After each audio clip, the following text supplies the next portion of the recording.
का इलाका बंस रोड, जहाँ मनचले बच्चे मसरूफ हैं तफरी करने में। कोई घोड़े की सवारी कर रहा है तो कोई ऊँट की, और तो और कुछ तो गधा गाड़ी की सैर करते भी नजर आए। बच्चों का कहना है कि वो हर साल रमजान का इंतजार बड़ी बेचैनी से करते हैं। हर साल मेला लगता है, ये वाला मेला, और ये खाली रमजान में ही लगता है।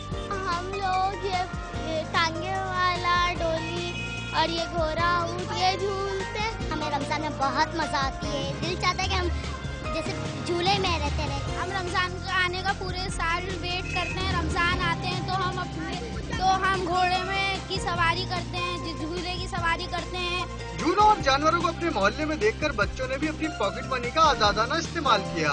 घोड़ा गाड़ी वाले भी रमजान में अपनी रोजी कमाने आते हैं। 5 रुपए बच्चे बैठा दे भाई, ऐसा गोल गली घुमा के लेके आता तो 5 रुपए बच्चे में हो गए। 8 साल बंस रोड और पाकिस्तान चौक की गलियों में बच्चों का ये मेला ईद उल फितर तक जारी रहता है और इस दौरान बच्चे खूब एंजॉय करते हैं।